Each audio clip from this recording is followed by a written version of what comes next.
Welcome everyone to our episode 95 of our podcast, Cultivating a New Generation.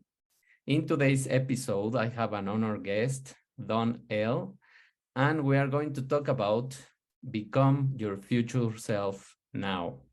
So we are going to bring about many of the layers of how we approach this future self and how we start receiving the signals of our environment or patterns.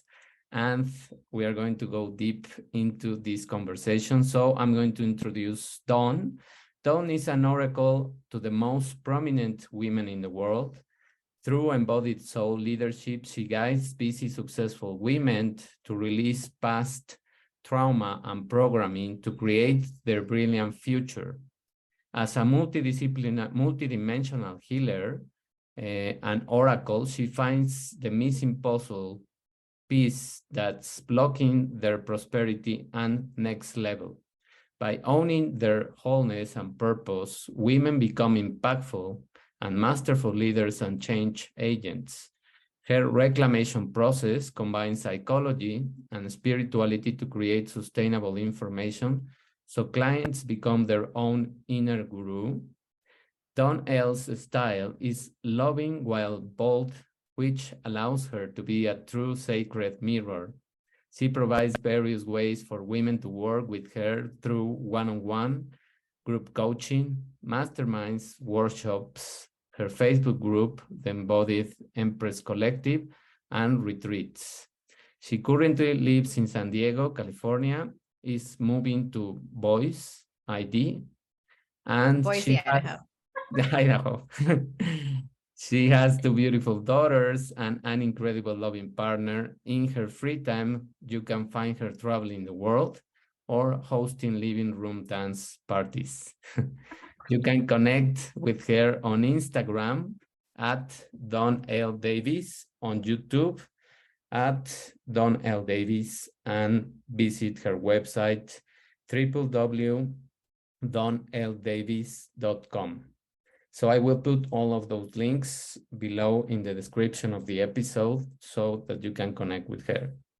And thank you for being here, Dawn. Thank you for your presence. Pleasure.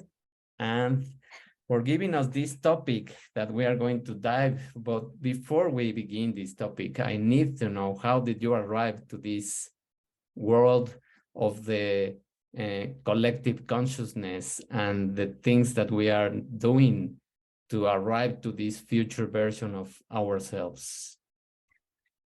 Yeah, great question. Thank you for having me, first and foremost.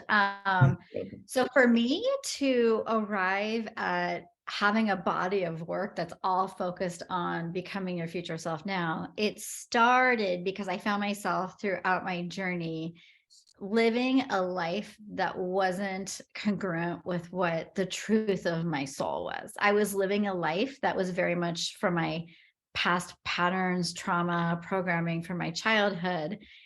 And I woke up in different situations in my life where I realized, I'm like, this is not what I want to be doing. One of them being I was in pharmaceutical sales for years, had a thriving career in it, but and I was married at the time, and I just was living this life that on paper seemed really incredible, but my physical body and soul did not agree with because my body was getting sick, and it was like, hey, this isn't where the direction you're supposed to be going in.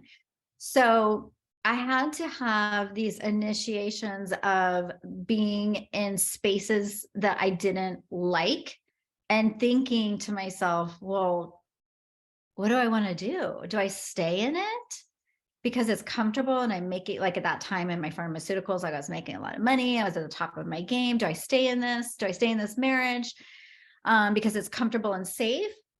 Or do I take the leap of faith and let go of this life to create something beyond what I can even imagine? And so that was one of my first initiations. And I left the pharmaceuticals, I left the marriage, and I, went out on my own and all these things. And then it happened again later when I was still kind of in corporate America, trying to still stay, even though I left pharmaceuticals, I still was trying to play it safe. And once again, I got that call from my soul. It's like, it's time to start being an entrepreneur, to take, back then I used to do psychic readings on the side. Like I'd have my day job and I'd do readings, and take that full time. But all my initiations were because I was oftentimes doing things that weren't aligned, that were based on this version of who I thought I had to be. So for me, tuning into my future self is about becoming the most brilliant, authentic, true version of myself and creating a life from that place versus what I think it should be based on other people's thoughts and opinions. And then really understanding that the future is this blank canvas that is filled with possibilities, potentialities, and that if I tune into it, although I may be afraid, like I was scared at those times in my life to leave those situations, but my future self overrode my fear in the sense that I was more excited about who I could become and the things that were going to become available to me if I followed and embodied the energy of my future self. And so for me, it was a natural progression to start teaching this because I've done it. You know, I've done this thing where I've had these life, you know, it's like different, like I've lived many lives in a short span, it feels like, in this lifetime, because I would have a life and think it was the right one, and then I had to let go of it. And now I think the flip side of this is when you really start to operate from your congruency, then you start to really ground in and create the life that you desire, and then just keep expanding it. You hopefully don't have to keep getting rid of something, like some big thing. But that's how I became so good at this. That's how, and as a channel, I'm able to see patterns, you know, so when I work with my clients, it's really easy for me to see the patterns that they're operating from the past, and then to be able to see what would the future, you know, version of them start to operate like, and then help them to embody that, because that's how we start to shift and change our reality, right? Is from the inside out. So, yeah. Well, that story just took me back to all of those stages of my own life, where as you mentioned, you have so much signals, but also the comfort and mostly the income that you're receiving and the things that you can do with that, of course, is perfect. But there is something inside of you that tells you what you are supposed to do. And there is just a piece of a story that I want to tell about that, because when I was also in the pharma industry, more or less like almost 20 years ago, it just passed, the time passes so fast. And I had just 2 or 3 years into this realm of the pharma, and I was, of course, making a lot of money. I was very young, and I received the money, and I said, what am I going to do with this? This is too much for me. And I just thought, well, I'm going to put something into an investment, and I just started to save. And I happened to mention, just out of the blue, a vision to a friend. And I told her, when I get to 40 years of age, I am going to retire from this. I'm just going to do whatever I want, because this is not the life that I want for my future. The life that I want is something much better than this. And I just told her that just as a conversation, and that's it. I just forgot about it. And I didn't even remember that. And when I did all those things, when I achieved what I wanted, when I took the decision of leaving the industry and just doing what I wanted, she told me, do you remember that you told me that when we were working together? And I didn't remember. I didn't remember, because I just started, it was my inner voice speaking. It was that future self speaking, and just visualizing the things, and even putting a date, 40 years of age. No? That's really key. A lot of people forget to put, they don't want to be specific enough and use a date, but it actually is very supportive of helping it come to fruition when you actually put more specific information. Not like if you're trying to manifest a person and Yeah. giving all the details of what they look like, but like to have a date, it really helps. Yes, and the things and the signals start moving into that direction because you just release the pressure of not being who you want to be. No. Yeah. Okay. So cool. So That's a great story. I love that. yeah, so what can you tell me about the kind of signals that you were receiving in, let's say, the most struggling stage of your life? Which were the signals or the things that you perceived from your body or from people around you? What made you take that decision and turn that fear into energy that made you move and take more courage into going in and taking the dive? Yeah. For me, the signals were always through my health. I I can't escape my body. Like my body is truly the barometer of my soul. Like it speaks to me. And so I'm wildly intuitive. And so I've always used my intuition to channel. But when it came to my own personal life, um, my intuition came through my body, my physical body. So for me, it was having these health issues that were not allowing me to have the vitality to live life fully. So that was part of it.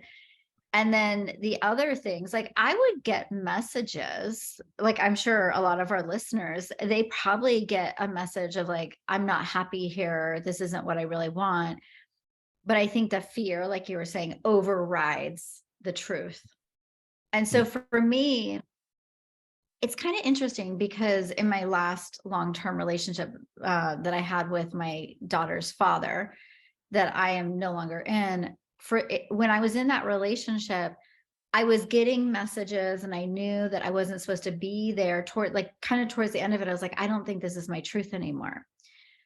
But I had to learn how to heal my nervous system so that I could physically have the ability to walk into my next way of being for my life. And so it was, yes, the patterns. So, I had to heal a lot of patterns that, were around boundaries and trusting myself and listening to my intuition and honoring my body. But also some of it was the ability to feel safe within myself. Because I think if you're going to become like a future, kind of like a person that is a futurist, maybe is a way to say it, you do have to have courage. And the best thing that you can have that would assist it is a healthy nervous system. Yeah. People don't think about the physical body as necessary to come along for the ride. They're just like, I'll will it, I'll do it, I'll make it happen all through the mind. But the body's the recorder of the past. It's the one that holds on to everything. So if you have trauma that has created the patterns that you're operating from, because they're the adaptation to the trauma, right? Your body's the one that's holding all that. So if you don't also bring the body into it, then eventually the body's gonna I see it where women that I work with, they'll have nervous breakdowns, they'll have health issues, different things happen because they've ignored the body part of it. They'll go achieve, make things happen, but they're not taking the body into accountability of what it's actually saying to them. So for me, it was my nervous system, feeling safe and trusting my intuition. And I would get lots of clues from the future. So for some of my clues would come in the forms of songs. I would all of a sudden wake up in the morning and I heard this song that was playing that was from my childhood. And I was like, why am I hearing this song? So when I Googled it and I looked at the lyrics, and it was literally a message from my future self saying, it was basically a song about a woman who was unhappy in her relationship, and that once she realized what was really the truth of the relationship and she got out of it, now she's super happy. And I was like, so for me, the future was always speaking to me through feelings. And so the more I started to embody the feeling that I was picking up on of the expansiveness of my future, because obviously when you're in a situation that you're not happy in, you're pretty contracted, and so when I started to really pick that up and align that with like a healthy nervous system that could make the changes that were necessary to leave that relationship, to start a new life with my daughters, to keep creating past that, it was all the things, the feelings, rewiring the patterning, and then the safety of my body. I love that you mentioned the body, because as you say, a lot of people don't take into account that without the energy, without the stamina, without the mental clarity, you are not going to do a lot of things. Mostly you are going to be in autopilot, and you are going to be reacting to what happens in your life, and just giving a social media mask that is going to say to people that you are fine, and that you are rich probably, and you have a lot of things, but inside of you, you cannot lie to yourself, and you cannot lie to your body, and your body is going to sense all of those emotions. And as we mentioned earlier in our presentation, I always relate this to science, because I am a science guy. Yes. And those molecules, those emotions are, in the end, it's energy, it's molecules, it's chemistry. And all of that chemistry is going to look for an outlet. And the outlet is a disease. And that's the psychosomatic thing that your body creates so that you pay attention. Because many times you suppress the information, you suppress the energy, and that has to come out. And of course, if you don't listen, the outcome is going to be a disease. So that you pay attention, and so that you stay quiet and calm and present. And in that present, that is, of course, full of pain because you are in a disease, still, you have time to reflect about the other things that happen in your life, and probably you didn't listen. So I love that, because those are the times that we pay attention.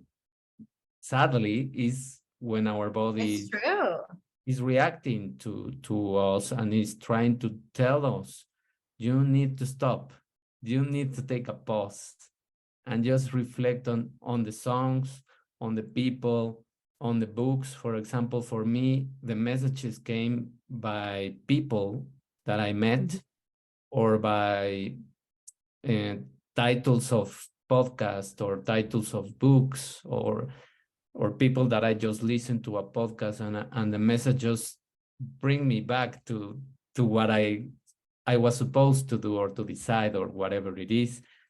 And we have to pay attention more to our bodies, and we have to really align both sides of the story, no? Yes. And I think our society is so busy, so busy and distracted and kind of numbed out right now. And I think there's so much, I think everybody's experienced trauma, whether it's, there's varying degrees of it, obviously. It could just be like not feeling seen or heard by your parents, to something really terrible, like physical abuse or something. There's a whole range of it, but I don't think anybody's exempt from some type of trauma, some type of way that they have adapted. And I think that so many people haven't been taught how to deal with their feelings and their emotions, right? And so they live these lives that are very much like running from that. They're like, I don't want to deal with that, so I'm going to stay busy. I'm going to climb the corporate ladder. I'm going to be in this relationship because this person's going to solve it for me. Or I'm going to shop online, or go drink my face off on the weekends, or whatever they do. And yet in the quiet, in the stillness of their life, when there's no distraction or noise, they feel that like gnawing, like emptiness inside of them, where they're like, oh, like when there's nothing going on, I feel alone and I feel sad. And And that's the deciding point of when you can say, I'm going to stay with this feeling and I'm going to start to listen to what my body and my soul is trying to inform me of. Or they're going to go back, like you said, right back to autopilot. So I tell people, like, if they want to align with their future selves, it's probably going to seem very different than what they think, because they think it's a doing, and it's actually more of an allowing and a being process, right? It's like I tell my women that I work with, it's like, it's stillness. It's having time to reflect as you're drinking your coffee or tea or something like that. Yeah. And I think that, as you mentioned, this state that we live everywhere in the world in these 3 past years caused a lot of pause, a lot of silence, and that's when the many people around the world, and that's why we are seeing a lot of statistics in terms of mental disease and turmoil and anxiety, depression, etc. Because that's the only way people were going to pay attention to what it was happening. And a lot of couples were destroyed, a lot of marriages were destroyed. And that was the obvious option, because you had time to reflect and you had silence everywhere in the world. It was a complete silence, a complete peace that many are not used to. And when we were there, we have time to really think, and is this the life that I want? Is this, am I happy? Am I doing the best that I can do and the best that I can give? And many people realize that they could give more. And as you mentioned, many times it's not doing, it's just letting those messages first sink and reflect on them and just think about. And as you mentioned, I mean, I think that you can tell the audience what kind of messages sometimes gives you your future self that can probably be contradictory to what you are doing, and how do you deal with them? Yeah, I think you made a really good point. The first stage, I think, of is that silence, right? It's the quiet, receiving the messages. And then once you get the messages, you do have to take aligned action. There is an action part of futuring. I think the kind of messages people receive, at least I see with my clients, with myself, my message was, for me, like in 2020, it was in 2020 that, the dissolution of my relationship. And I heard this very loud message that said, you can never become the person that you want to be if you stay in this relationship. And I was like, where did that come from? Like, what? And it was so clear and it was so strong.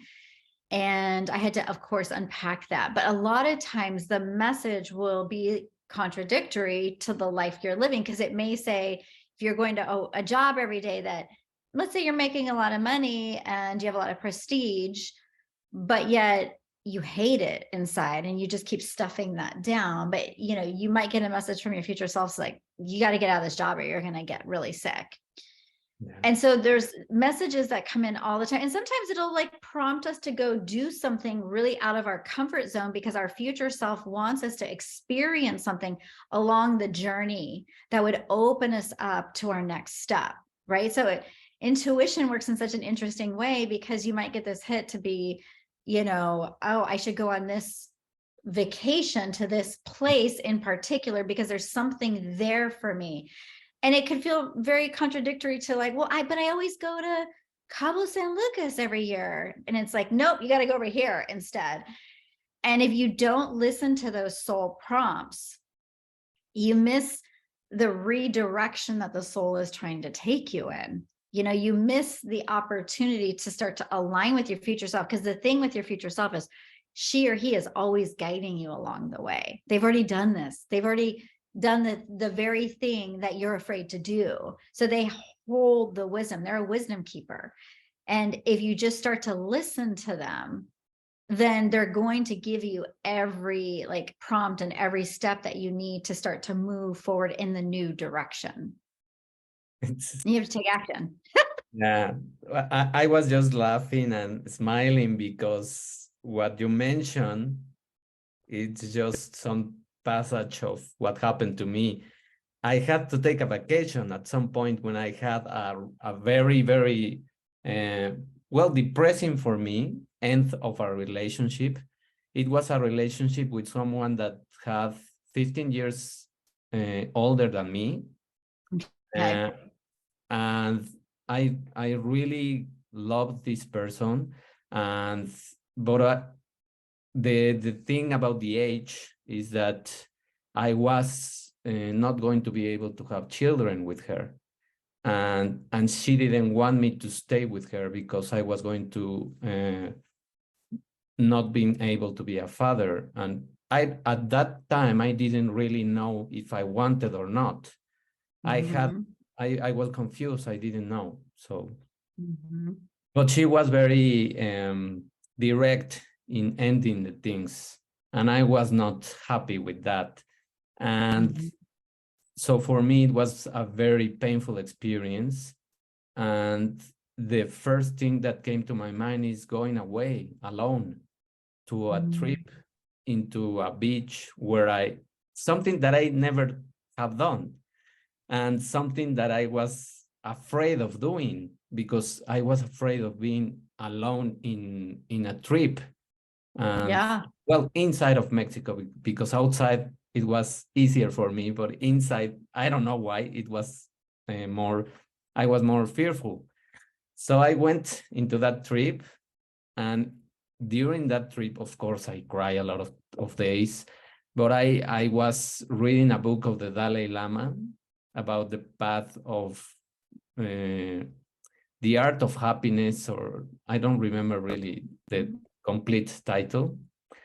And many things happened in that trip that was really, for me, it was a signal that I was doing the right thing, that I was supposed to be there alone, that I was supposed to endure the pain, and just to let the pain transform into a new vision of where I was going and what kind of relationship I could have in the future. Of course, in that moment, I was not thinking about having another relationship, Yeah. but just letting those conflicts out of the question, and just, as you mentioned, just receiving, just in receiving mode and being open to whatever happens in the trip. And I had a really, really amazing time. It's the trip that I cherish the most because Mm. I experienced a lot of things that with random people, Oh yeah. with things that happened that because I was at peace, because I was just accepting my life, no? Wow, I love that. All the sacred messengers that come into your life to tell you, right? When you're there, the synchronistic events that happen when you're in flow and following the highest direction. And there is no, I tell people all the time, there is no right or wrong in this life, Yeah. but because you're always going to find your way back to like where you're supposed to be if you listen. But it's the difference of creating a life that's based on somebody else's template or following somebody else's rhythm or somebody else's truth versus your own. And once you follow your own truth, I find that there's a lot more flow and ease. And then you have so much support from the universe, which is what you're saying with your vacation. Like you had things come in that really helped you to heal. And I think that is the beauty of when we're working in alignment with source, universe, whatever you want to call it. And I think something that you mentioned that's really important, David, is that you cried. It's so important. I think when people think of futuring in regular manifestation, law of attraction stuff, they're like, okay, so you think it and you say it and you Yes, vision it and you just go. it's And gonna that's come. just, yeah, and it's just such like a small piece of it. That's, yes, that stuff is important. But when you're creating a brilliant future, you have to feel. That's why healthy nervous system is so important, because if you were to suppress those tears and that sadness and then be like, I just am going to focus on my next thing, that's not creating wholeness and integration in yourself of the experience. It's Yeah. kind of like you're like skipping over the medicine of what that time in your life was supposed to give you with that woman.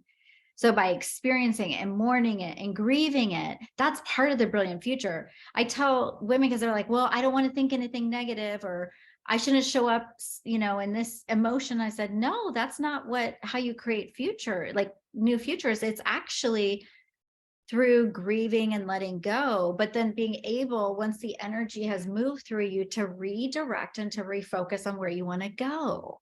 So it's Yeah. part of it, but they don't talk about that in the manifesting 101 stuff. Yeah, of course. That's just only in the movies. I mean, the kind of attraction that you just desire from your couch or from whatever it is, and it happens. Of course, that's not reality. And I just compare that process of transformation with when you just have to clean your house, when you just have to get rid of things because your house is telling you that you need space, and probably you have mold or you have something in your house, or there are a lot of clothes that you really are not using. So of course, when you are cleaning your house, when you are just watching your stuff, you are going to remember a lot of things from those clothes, from those things, and many seasons. And probably you are going to cry. And it is Yeah. okay to cry. And it is okay to remember those things. And it is okay to feel pain, because pain is not suffering. And that's something that people don't understand. Pain is a signal that you need to let it go, because if Yes. you stuck, or if you repress, or if you reject the pain, then you get into the suffering. And that's when you are not wanting to do the things and just procrastinating what you have to do. No? Yeah. That's when you become susceptible to disease, like you were saying, because the pain's not moving through you as an energy, right? It's staying stuck and repressed, and then that's when it turns into something else. And so I think that that's a beautiful way to really describe it, is the pain is part of the process, and it wants to move, and it's there to inform you, it's there to support you. And the thing is I think if people don't address their pain and make friends with that part, then it's hard to make friends with like the beautiful bliss and all the other things, because it's all frequency, right? And so if you cannot afford to experience this, then you're not going to experience the exact opposite of it. And then I tell people, a lot of the times I tell my clients, the more you're repressing and controlling, your ability to experience frequencies, like if your ability to experience the whole quantum field and you don't have any resistance, you're just wide open, let's just say. But a lot of the clients, they want to control and they want to not feel. And so then their capacity becomes more limited. And then they're seeing life through this very small, they're experiencing, I should say, from a small lens of the frequencies that actually there's so much more available to them, but they don't realize it because they're starting to live this very like kind of Narrow. limited life. Yeah, it's narrow. Yeah. And and something you were saying that kind of made me think about it is in relationship to that is when people are manifesting from their ego versus their higher self, it's that same, like that thought of the ego, you can achieve and you can make things happen. Because some people, if like they're really forceful and willful, like they can manifest like a lot of money. Yeah. But the thing is sustainability. Yeah.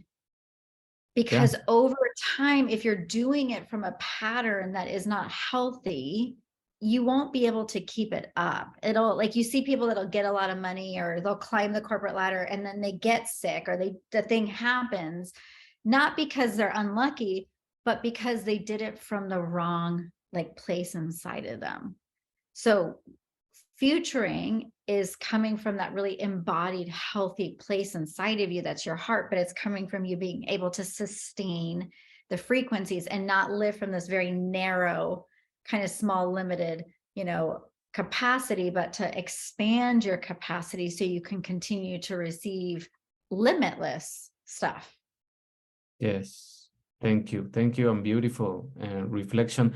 And I was just also thinking about that pain and those diseases that many of us cause to each other because of the repression and because there is no space and the energy is not flowing. And as you mentioned, we need that space in order to have the resonation of our body, in order to have this energy vibrating higher. Because if you don't have space so that let's say, your molecules are not vibrating higher, they are just going to be repressed here. And this is the boundary, this is the limit. And if you stop things here, that's when you start developing the disease. But when you are in disease or when you are in pain and you accept the things and also reflect on that and try to heal from it by accepting, by feeling, that's when you release space. And that's when you can see the health in your body as a blessing. And that's when you really appreciate. And when you are sick, the first thing that comes to your mind is, I want to feel okay. I want to heal. I want to do the things that I love to do, which is probably something very simple as like taking a shower and enjoying the shower, like going for a walk, like doing your exercise routine. And that's when we appreciate what we don't have. So we have to come to those stages of pain and grief and crying and really, really struggling, because those stages are going to prepare you to the release and to the energy that it comes to you. No? I love that. I love what you're saying. And it's true. It's when you say it like that, and I loved the analogy of your house that you used of getting rid of the stuff that, needs to go. The body's the same way. And pain is a teacher, just like joy is a teacher. It's all part of the beautiful complexity of this life. And if, like, one of the things I realized with futuring is, if you want something, anything that's in the way of you getting it, you're going to have to figure that piece out, which requires healing, right? Yeah. And sometimes it requires letting go or figuring something, like shifting, whatever. But if you resist that, right? If you resist the process that you need to go through to get to the thing, because when I have decided that I wanted to be a certain version of myself, everything that was in the way of it popped up for me in my reality. And at first I was like, why is this happening? Am I being tested? Like, what is this? Why am I having all these difficulties? I don't get it.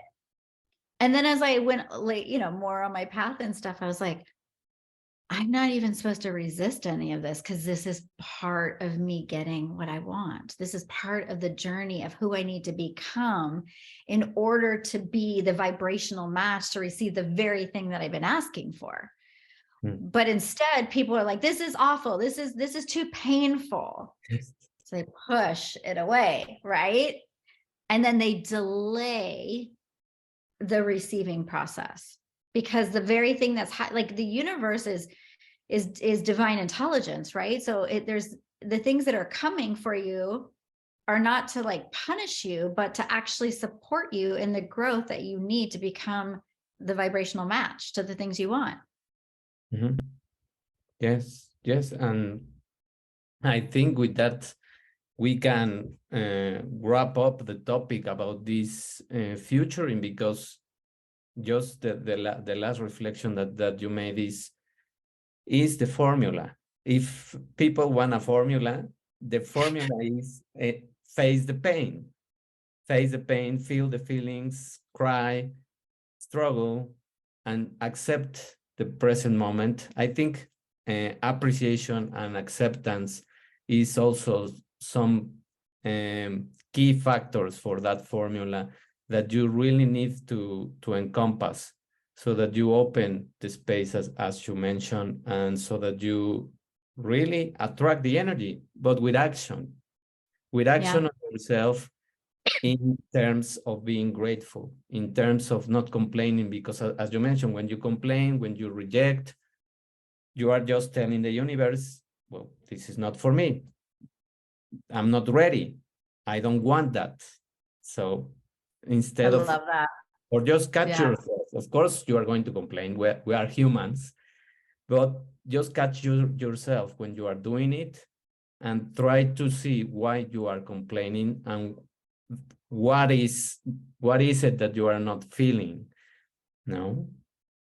Yeah. Yeah. No, and the only thing I would add is, and then realign to the vision and the feeling of what you are wanting to step into. Like, come back to that on a daily basis. Don't let it become some far out thing. Like, spend time in meditation, visualizing and feeling into what it is that you're trying to call in, because that'll get you kind of back into the space of the frequency, and just get excited that it's on Exactly. its way. The Yeah. motivation and the energy and the vision, that's really, really important. Yeah. Vision The is visions of. the things that you want. Yeah. Well, it was beautiful for everyone. And just to round up, can you tell people where can they find you, please? Yes.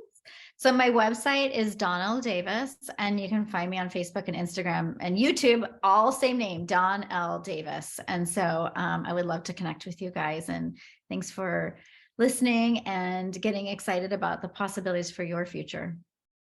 Thank you.